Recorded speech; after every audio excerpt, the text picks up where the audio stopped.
Mesdames et messieurs de la presse nationale et internationale, mesdames et messieurs, bonjour.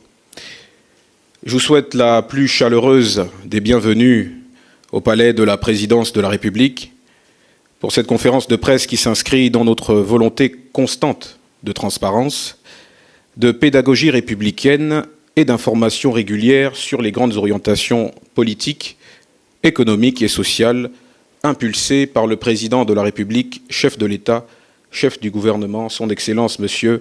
Brice Clotaire Oligui Nguema.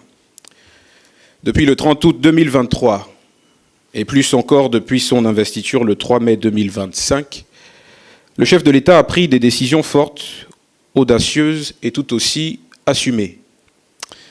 Elles répondent à un impératif, celui de reconstruire notre nation sur des bases plus justes, plus solides, plus souveraines. Il ne s'agit pas simplement de gouverner autrement. Il s'agit de repenser le fonctionnement de l'État, de redonner du sens à l'action publique et de replacer l'intérêt général au cœur de chaque décision. C'est aussi là l'esprit de cette conférence de presse. Partager, expliquer, rendre compte. De manière à permettre ainsi à chacun de nos concitoyens, à travers vous, d'avoir une lecture claire, sincère et complète de ce que le président de la République entreprend.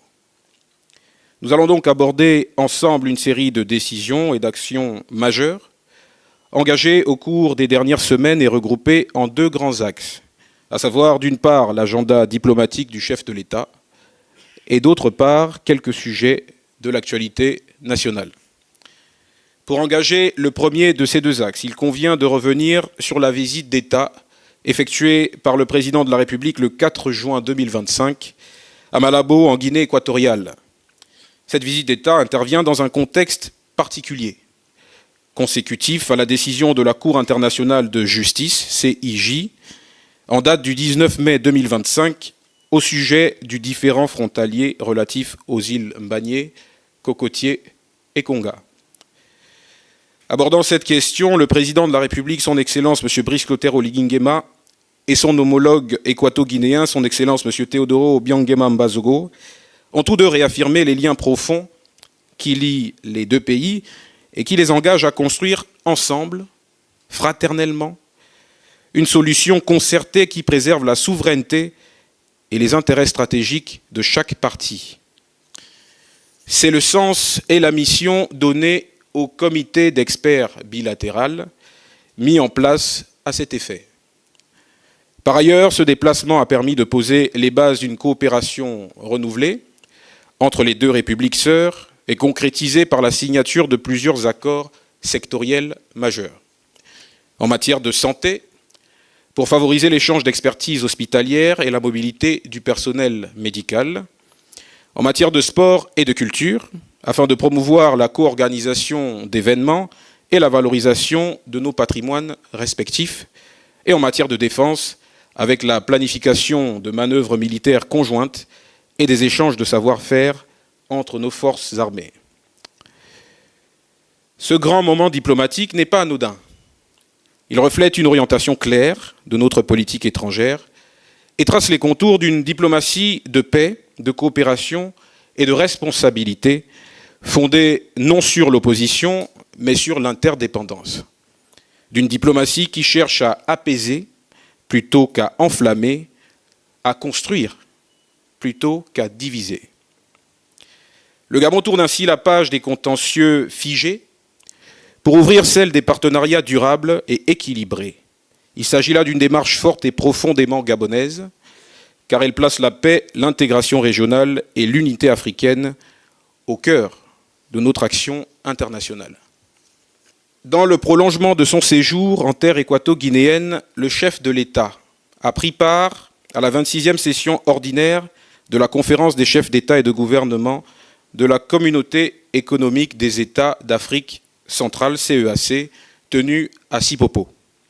Ce grand rendez-vous, placé sous le thème « Consolider les acquis de la réforme de la CEAC pour accélérer l'intégration régionale », a été l'occasion indiquée pour marquer le repositionnement diplomatique de notre pays dans la région, par l'affirmation de sa ferme volonté de contribuer activement à la mise en œuvre des réformes institutionnelles et à l'adoption de textes dans des domaines clés tels que la sécurité maritime, l'économie bleue, l'action humanitaire et l'intégration juridique.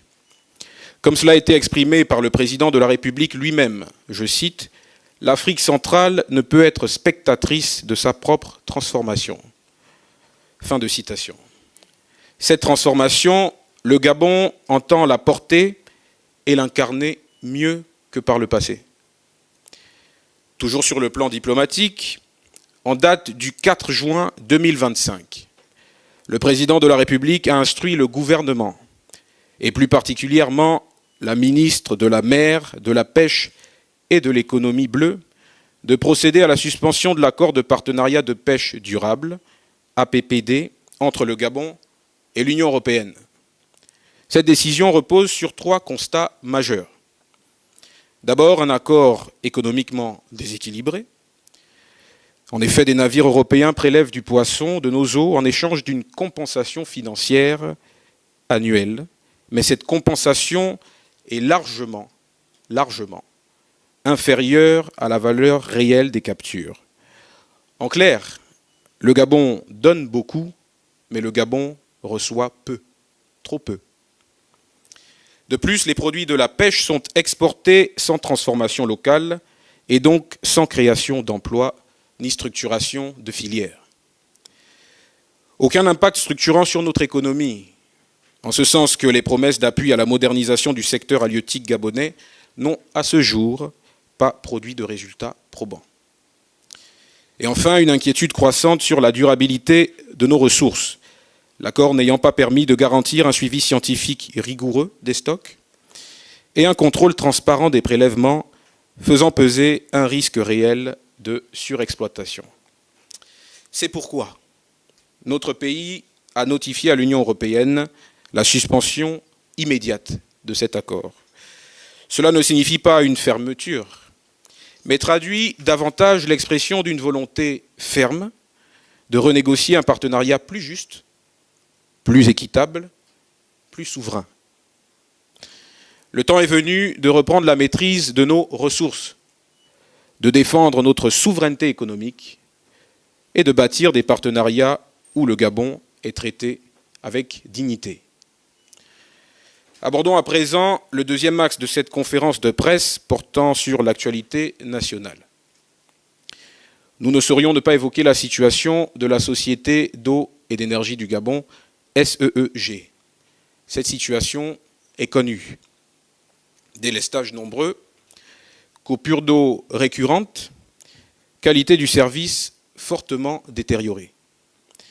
Comme vous le savez, l'entreprise est récemment sortie de son administration provisoire, laquelle avait été mise en place pour stabiliser une situation critique et faire la lumière sur l'ensemble de ces dysfonctionnements accumulés pendant des décennies et qui constituent un lourd héritage appelant des mesures fortes qui s'inscrivent sur le court, le moyen et le long terme. La dite période d'administration provisoire avait ainsi permis de définir un plan d'investissement de près de 1 000 milliards de francs CFA, avec pour objectif, entre autres, de réhabiliter les centrales, moderniser les réseaux de distribution, installer des compteurs intelligents et améliorer la desserte dans les zones rurales et urbaines. Des audits internes ont été menés par ailleurs afin de détecter les fraudes, corriger les dérives de gestion, réduire les pertes techniques et commerciales. Les premiers résultats sont visibles. Dans plusieurs quartiers du Grand Libreville, les délestages ont tendance à diminuer. La nouvelle équipe dirigeante, installée le 3 juin à 6 mois pour relever les défis de la refondation de la gouvernance de l'entreprise, de la préparation de la séparation organisationnelle des volets eau et électricité, de l'assainissement financier, de la mise en œuvre de réformes sociales et managériales, de la transparence des contrats et du déploiement d'un plan d'investissement indispensable à une fourniture fiable et équitable de l'eau et de l'électricité sur l'ensemble du territoire national. Mesdames et messieurs, depuis le début du mandat présidentiel en cours, 2 sessions du Conseil des ministres ont été présidées par le président de la République, chef de l'État, chef du gouvernement. Ces sessions ont permis l'adoption de plusieurs mesures importantes et nous pouvons retenir parmi ces mesures, entre autres, l'interdiction de l'exportation du manganèse brut à l'horizon 2029, qui marque une rupture claire avec le modèle économique extractiviste hérité du passé. Il ne s'agit plus simplement de céder nos ressources à l'État brut, mais de bâtir des chaînes de valeur locales, créatrices d'emplois et de richesses pour les Gabonais. La matérialisation de cette mesure suppose le renforcement de nos capacités industrielles et la mise en œuvre d'une politique de formation adaptée à nos besoins réels. L'interdiction de l'importation du poulet de chair à l'horizon 2027, une mesure qui vise à redonner toute sa place à la filière avicole nationale et à renforcer notre sécurité alimentaire. Toute chose qui suppose la réhabilitation des élevages existants, la création de centres d'élevage modernes, la formation de jeunes agriculteurs et le véritable développement d'un marché gabonais du poulet sain, accessible et compétitif. La mise en place d'une centrale d'achat publique afin de lutter plus efficacement contre la vie chère. La création de 5 fonds stratégiques, instruments de planification, qui vont permettre de soutenir les efforts de croissance engagés par le gouvernement de la République sous la supervision du président de la République, chef de l'État. Et enfin, l'adoption du projet de loi sur les partis politiques qui consacre l'assainissement du jeu démocratique, la responsabilisation des partis et la préparation d'un avenir politique fondé sur l'éthique, la représentativité, la reddition des comptes et, in fine, la satisfaction de l'intérêt général. L'ensemble de ces mesures importantes ne saurait se concrétiser sans l'implémentation d'une nouvelle dynamique d'action gouvernementale. C'est tout le sens de la circulaire présidentielle communiquée au gouvernement de la République en date du 8 mai 2025. Elle instaure une gouvernance fondée sur la rigueur, la transparence et l'efficacité, rompant avec les pratiques du passé. Elle impose à chaque membre de l'équipe gouvernementale une obligation de résultats concrets, exigeant célérité, professionnalisme et travail collégial. L'éthique devient une exigence cardinale, avec pour principal et principe fondateur la probité, le respect de l'intérêt général et l'exemplarité des dirigeants. L'organisation de l'exécutif est recentrée autour de la présidence de la République, seule détentrice de l'orientation stratégique, tandis que les ministères sont tenus d'adopter une structuration normalisée, garantissant la performance et la lisibilité de l'action publique. Le fonctionnement des instances gouvernementales est désormais strictement encadré, toute décision devant être préparée avec rigueur et justifiée par un dossier concret. À cela s'ajoute une culture de la redevabilité, marquée par des rapports réguliers de suivi des projets, l'évaluation trimestrielle des actions et la publication d'un rapport annuel de performance. Enfin, la discipline, la méthode et l'exemplarité constituent les fondements de la nouvelle ère administrative ainsi définie, où seuls les résultats comptent,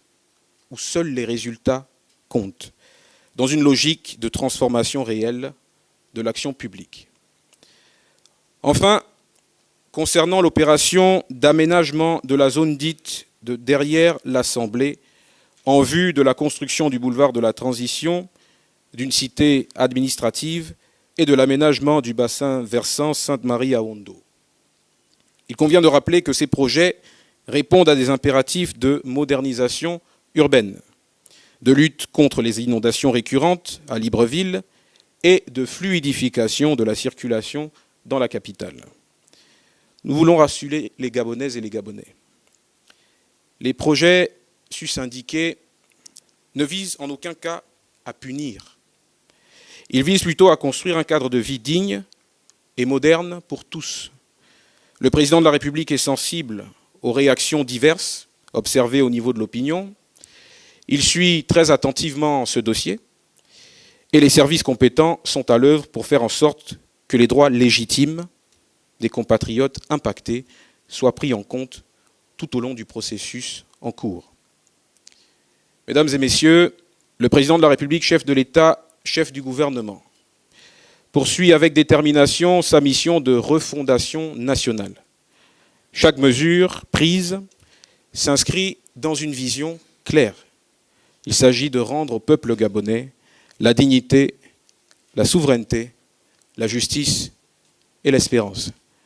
Je suis à présent à votre disposition pour répondre à vos questions. Je vous remercie. Quelle est la politique de relogement menée par l'exécutif et où sont exactement situés les logements dont on parle sur les réseaux? D'aucuns s'interrogent également sur le silence du chef de l'État face à cette situation.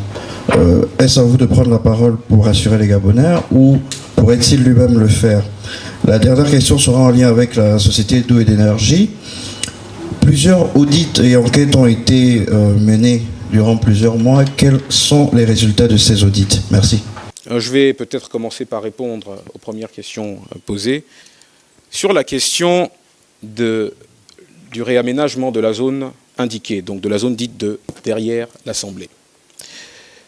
Ce qu'il faut dire, c'est que, en réalité, il n'y a pas de silence du président de la République. L'État est organisé, l'État a plusieurs membres. Le président de la République, comme je vous l'ai annoncé, suit de très près cette actualité.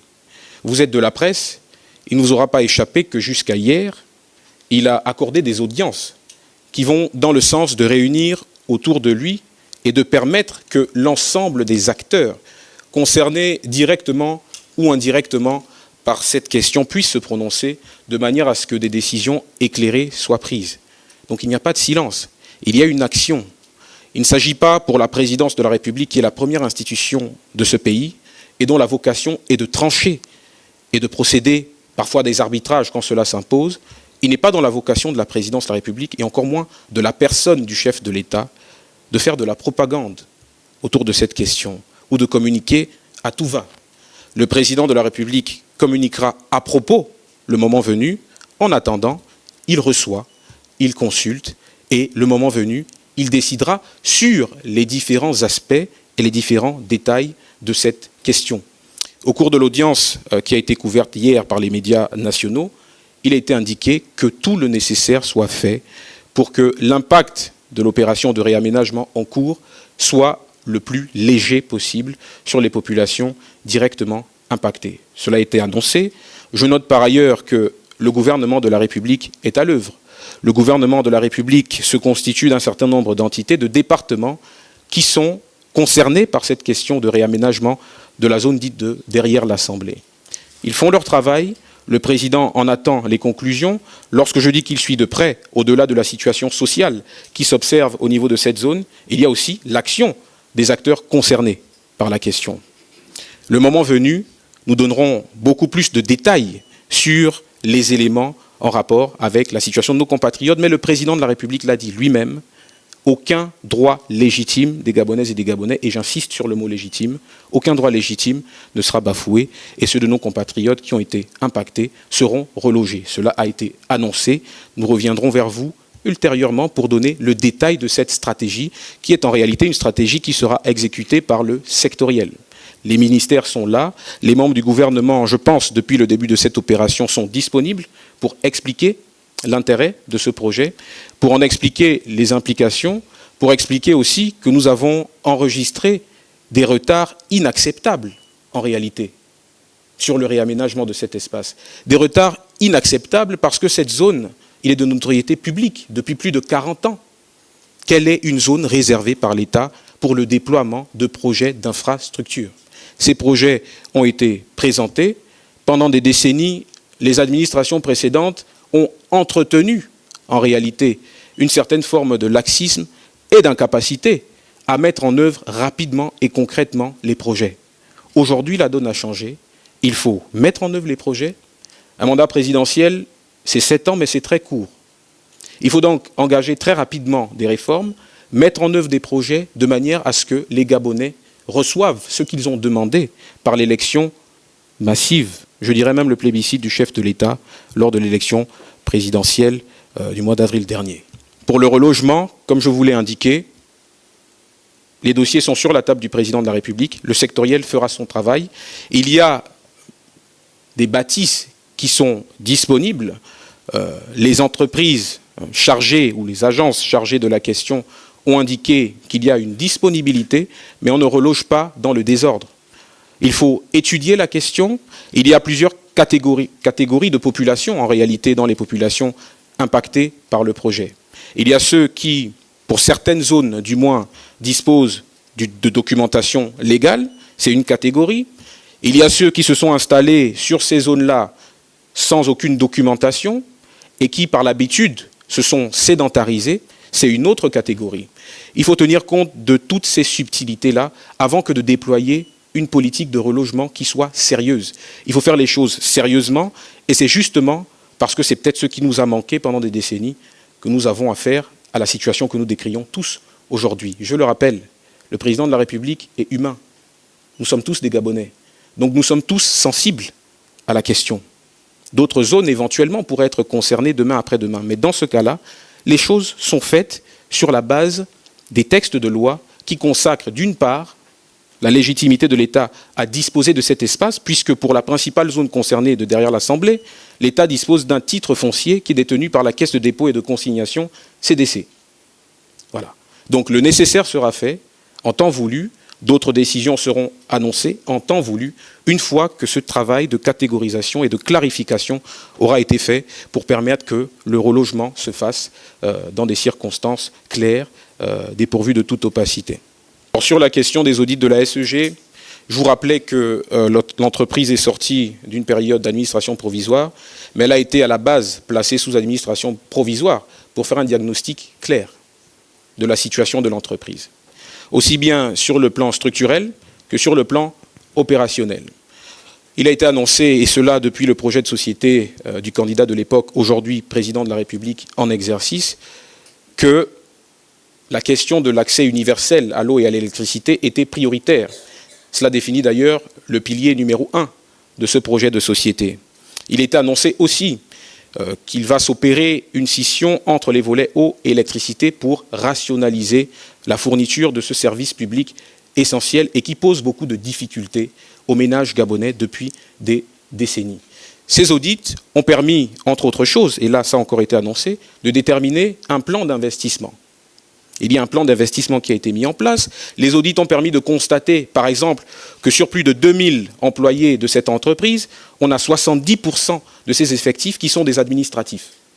Est-ce que cette situation organise les conditions d'une résolution du problème de la SEG de manière effective? Il y a aussi la question de la dette.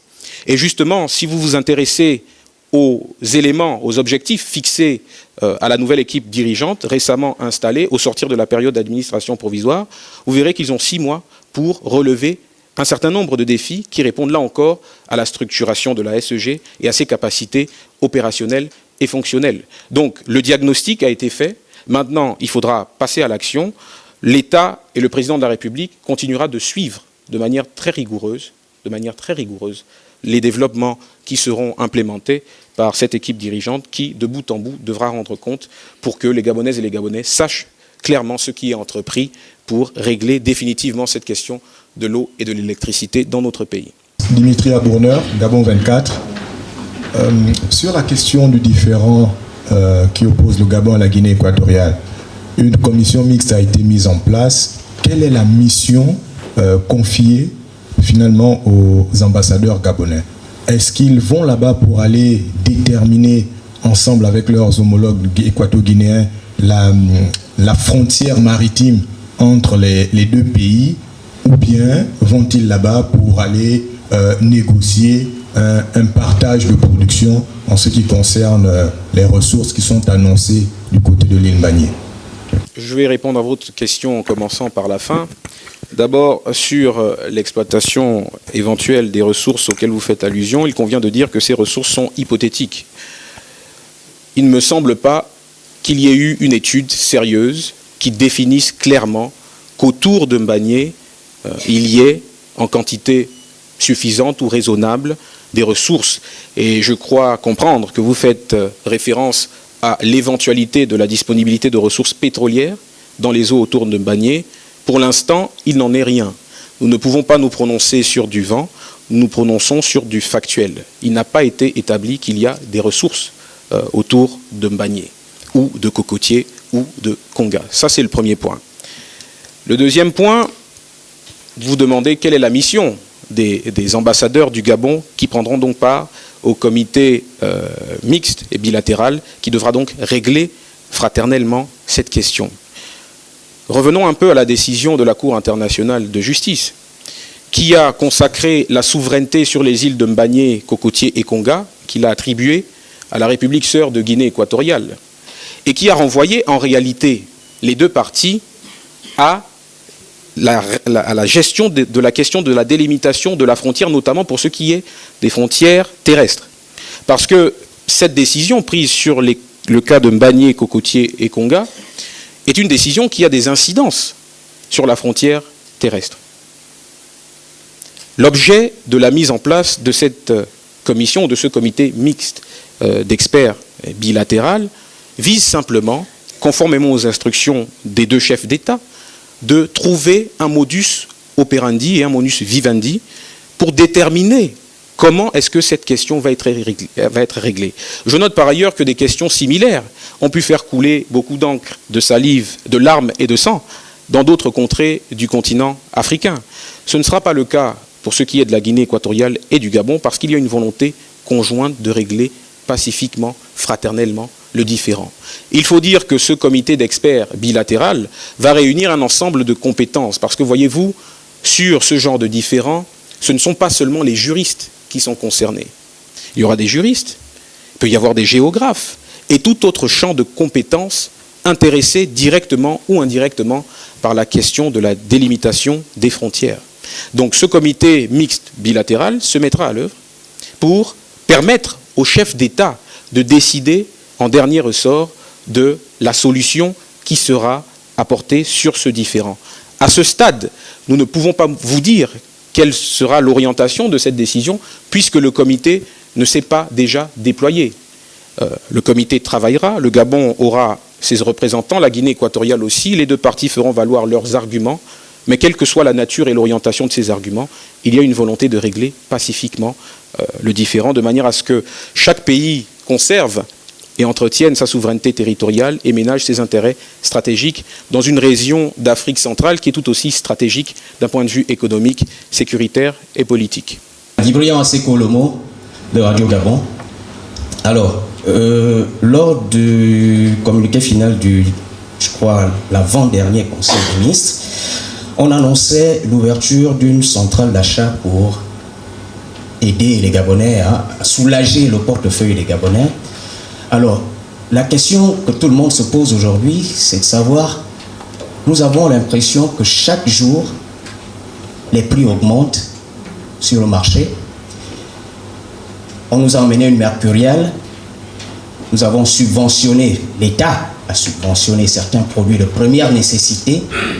Alors, la question est celle-ci. Quelle serait la spécificité justement de cette nouvelle décision lorsque nous savons que lorsqu'il faut alléger le panier de la ménagère, l'État subventionne?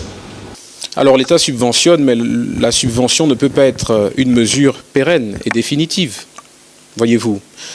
Vous avez raison de dire que le coût de la vie a tendance à augmenter. Le poids de la vie pèse de plus en plus sur le portefeuille des Gabonaises et des Gabonais. Vous avez évoqué la mercuriale. Il faut savoir que sur la question de la vie chère, les mesures qui sont mises en œuvre doivent l'être sur le court, le moyen et le long terme. Il y a même des mesures transitoires. La mercuriale ne peut être une mesure définitive.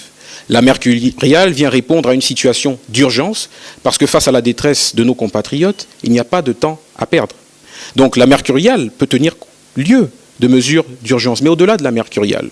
Et pour parler concrètement de cette centrale d'achat, qui vient compléter en fait l'arsenal des mesures déployées par l'État pour contenir cette question de la vie chère et la régler avec des mesures de long terme qui impliquent en fait de booster notre tissu économique et d'accentuer la production locale d'un certain nombre de produits de manière à ce qu'ils puissent répondre aux besoins de la consommation locale. Mais pour ce qui est de la centrale d'achat, qui complète l'arsenal des autres mesures prises, ce qu'il faut comprendre, c'est peut-être le fonctionnement de ce qu'est une centrale d'achat pour ceux de nos compatriotes qui ne sont pas forcément familiers de ces questions.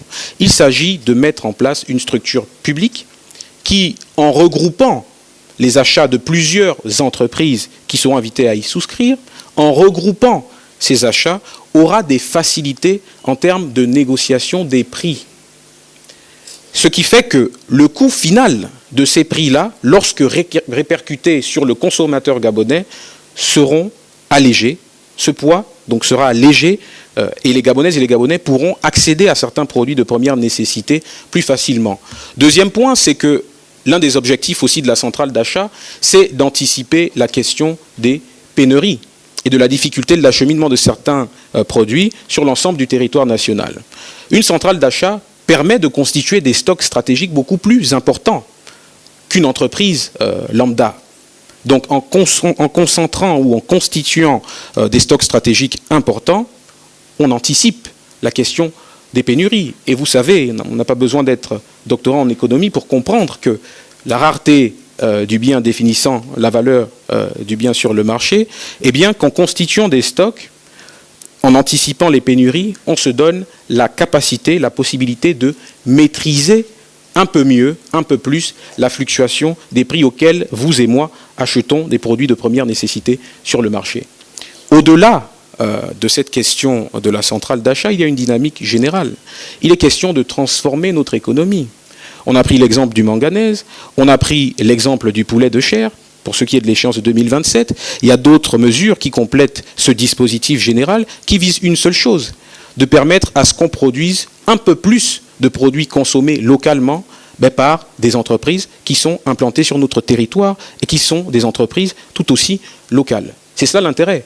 L'inflation qu'on observe parfois sur certains produits n'est pas toujours une inflation qui est due aux performances économiques nationales. C'est aussi une inflation qui est souvent importée, comme l'a très justement indiqué le ministre d'État en charge de l'économie. C'est une inflation qui est importée en ce sens qu'elle s'applique à des produits que nous ne produisons pas sur place et qui, du fait des dynamiques macroéconomiques, ont un coût final qui pèse sur le consommateur gabonais et qu'il faut juguler au mieux. Et la Ve République se veut de l'impunité, impunité zéro. Et le Gabon a suspendu l'accord de pêche avec lui. Ça veut dire que le Gabon était largement perdant dans cet accord. Il y a sûrement eu des gens qui ont signé cet accord. De part, par rapport au déguerpissement de derrière l'Assemblée, il y a eu l'État a dédommagé des gens et ces gens-là ont revendu. Est-ce que les poursuites seront faites au niveau de tous ces gens qui ont signé des papiers par-ci par-là au détriment du Gabon? Sur la question du réaménagement de la zone dite de derrière l'Assemblée, je vous ai indiqué qu'il y a plusieurs populations et plusieurs profils de compatriotes impactés par la mesure. Vous soulignez là la situation, vous relevez la situation d'une portion particulière de la population impactée, c'est-à-dire ceux qui ont bénéficié d'indemnisation, pour certains une fois, pour d'autres 2 fois, pour d'autres encore 3 fois, comme cela a été indiqué par des membres du gouvernement sur les différents plateaux télévisés. Mais sur ce cas-là, l'intérêt de faire la lumière et de prendre le temps de la décision, parce que le temps de la présidence de la République, malheureusement, et peut-être même aussi heureusement, dans un certain sens, ce n'est pas le temps des médias. Il faut prendre le temps de concevoir les décisions. Il faut prendre le temps d'étudier tous les aspects de la question. C'est pour ça que le président de la République reçoit. C'est pour ça qu'il écoute. C'est pour ça qu'il consulte. Ceux de nos compatriotes qui auraient fait preuve de mauvaise foi et qui, bien qu'ayant été indemnisés, n'auraient pas libéré les espaces parce que les cas sont nombreux. Il y en a même qui se sont vus attribuer des espaces de construction et qui les ont revendus pour améliorer les habitations qu'ils occupaient dans la zone concernée. Donc c'est des cas qu'il faut regarder. De la même manière qu'il faut s'intéresser aux cas éventuels de ceux qui n'auraient pas été indemnisés, eh bien ces cas-là, de ceux de nos compatriotes qui ont été indemnisés et qui ont fait preuve de mauvaise foi, ben ces cas-là seront étudiés et chacun sera mis devant ses responsabilités. L'État assume son action, l'État est ferme sur sa volonté de transformer le quotidien des Gabonaises et des Gabonais, en commençant par cette zone, puisque c'est de celle-là dont nous parlons. C'est une volonté ferme, le projet se fera. Les situations particulières vont être étudiées. Il faut tenir compte aussi de l'impact difficile. Nous sommes des êtres humains, nous sommes des Gabonais. De l'impact difficile de cette situation sur certains de nos compatriotes. Mais par contre, la lumière sera faite, chacun sera placé devant ses responsabilités et chacun devra assumer. Alors, monsieur le conseiller, où se trouvent Ali Bongo, Sylvia Bongo et Nourdine Bongo? Merci. Ce que je puis vous dire, parce que c'est ce qui est intéressant en réalité, c'est la décision de justice. Pour ce qui est de la décision de justice, le procureur de la République s'est prononcé.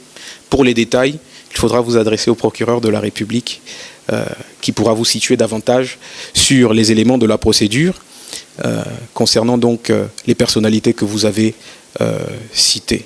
Le ministre de l'Habitat n'a reçu le fichier des personnes indemnisées que plusieurs jours après les démolitions.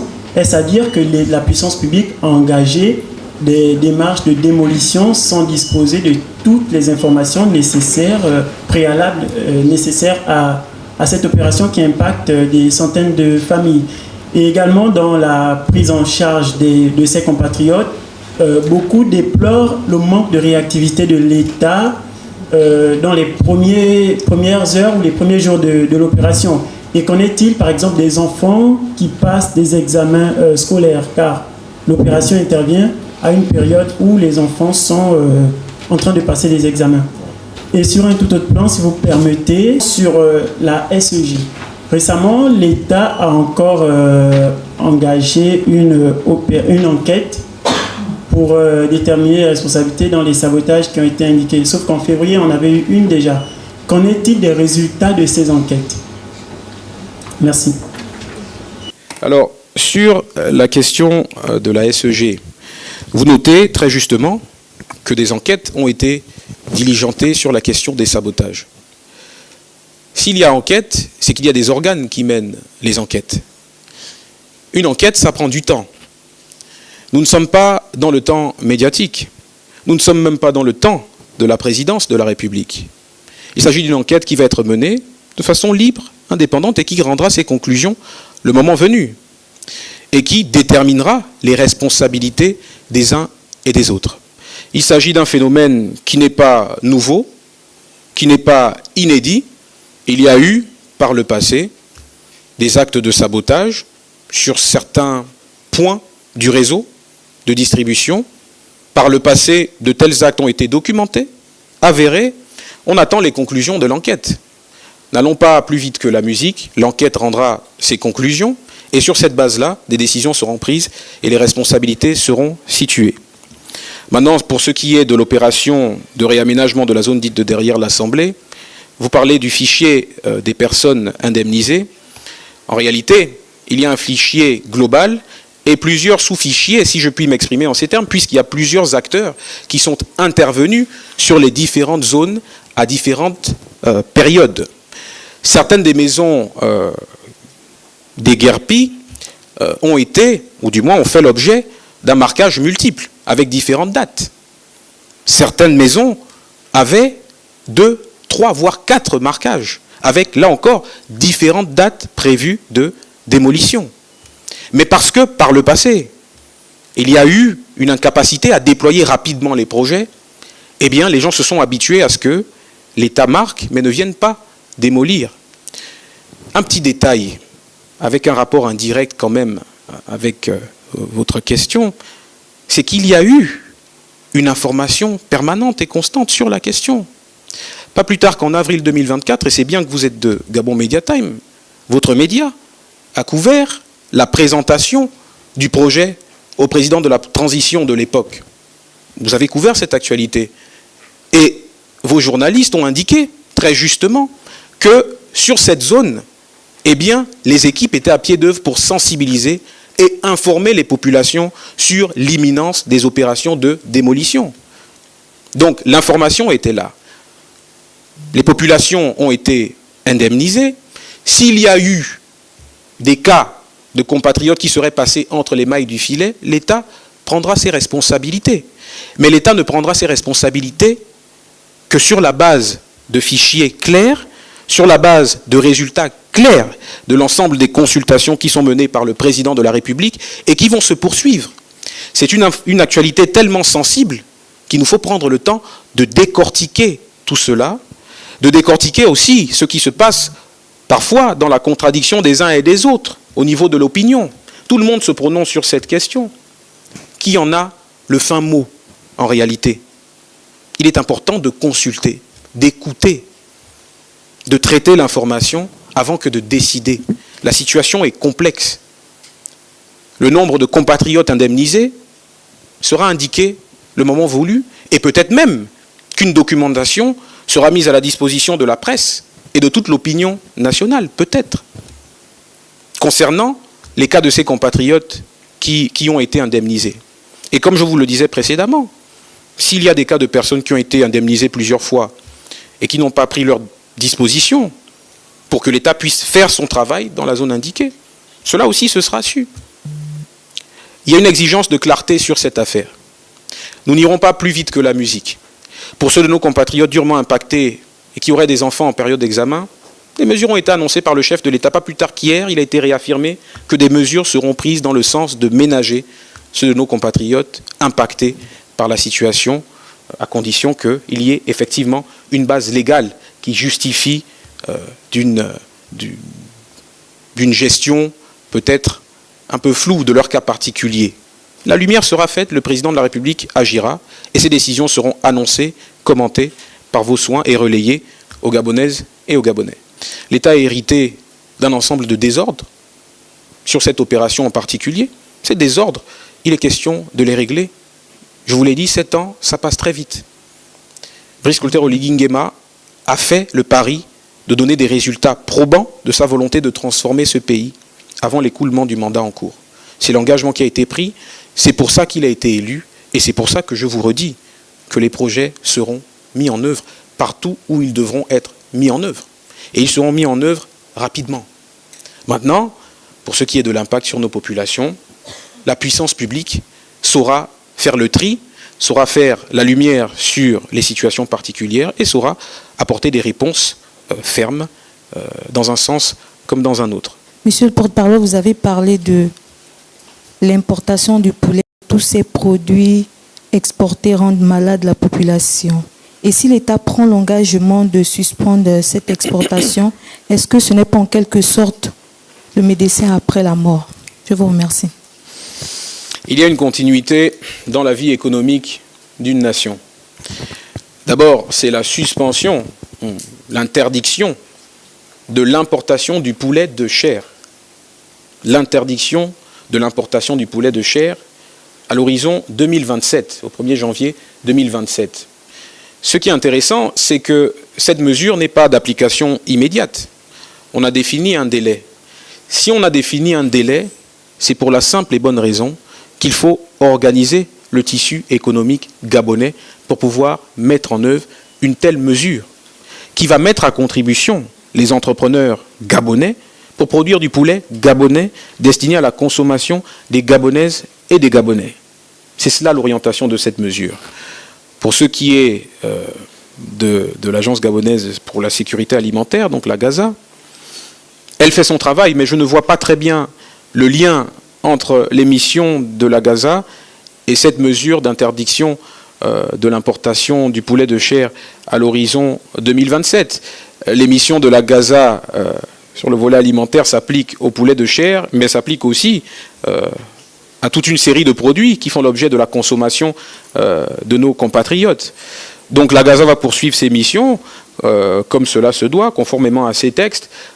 Et puis, le poulet de chair produit au Gabon à l'horizon 2027 fera l'objet aussi de contrôles en termes de qualité. Il faut que ce soit un poulet sain, il faut que ce soit un poulet compétitif, comme cela a été indiqué dans le propos liminaire. Et donc, sur ce poulet de chair made in Gabon, à l'horizon 2027, la GAZA aussi pourra se déployer pour procéder aux contrôles qui rentrent dans le cadre de ses missions. Bon, maintenant, pour ce qui est du médecin après la mort, je vous disais, la vie économique d'un pays, elle est dynamique. Justement, il est question de prendre aujourd'hui des mesures qu'on aurait pu prendre avant. Il est question d'autonomiser les Gabonais, il est question de faire en sorte que les Gabonaises et des Gabonais se réapproprient des pans entiers de notre économie. Nous devons produire ce que nous consommons.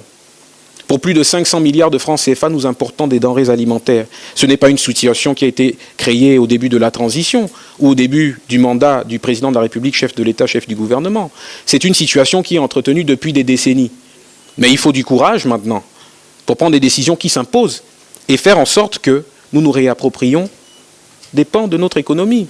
Au-delà de ce qui a pu être fait, parce qu'en fin de compte, tout cela participe de la même logique, au-delà de ce qui a pu être fait en matière de pétrole, par exemple, avec la reprise d'Assala, au-delà de ce qui est prévu sur la question du manganèse, ressource stratégique, à l'horizon 2029, au-delà de toutes ces questions-là, il faut identifier dans cette dynamique-là une logique de souveraineté, une logique aussi de fierté nationale, une logique qui vise à dire aux Gabonaises et aux Gabonais, pendant longtemps on a eu un modèle économique qui a plus profité parfois aux autres qu'à nous-mêmes.